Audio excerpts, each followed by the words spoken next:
দেশে ফিরে আত্মসমর্পণের ইচ্ছার কথা জানালেন শেখ হাসিনা। ক্ষমতাচ্যুত হওয়ার পর প্রথমবারের মতো আন্তর্জাতিক সংবাদ মাধ্যমে সরাসরি সাক্ষাৎকার দিয়ে দেশে ফিরে আদালতে আত্মসমর্পণের ইচ্ছার কথা জানিয়েছেন সাবেক প্রধানমন্ত্রী শেখ হাসিনা। রয়টার্সকে দেওয়া সাক্ষাৎকারে তিনি বলেন, দেশে ফিরলে তাকে গ্রেফতার করা হতে পারে, এমনকি জীবনহানির আশঙ্কাও রয়েছে। তবুও তিনি দেশে ফিরে আইনি প্রক্রিয়ার মুখোমুখি হতে চান।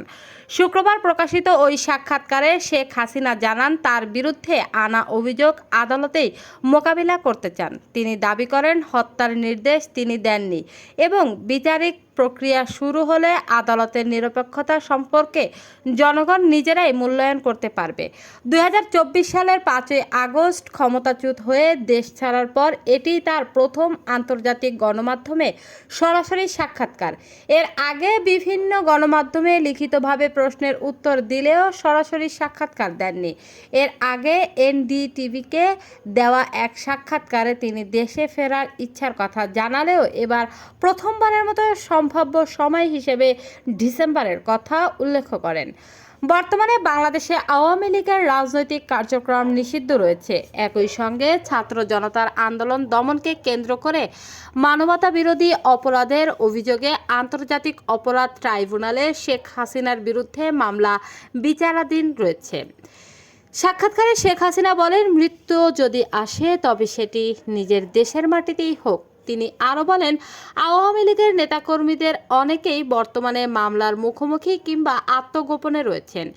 একদিন সবাই দেশে ফিরে আদালতে আত্মসমর্পণ করবেন বলেও আশা প্রকাশ করেন তিনি।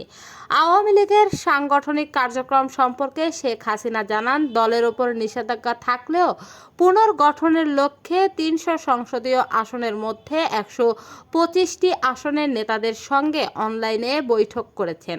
তিনি দাবি করেন, এতে কোনো গোপন সমঝোতার বিষয় নেই, বরং গণতন্ত্র, ভোটাধিকার এবং ন্যায় বিচারের প্রশ্নেই তিনি দেশে ফিরতে চান।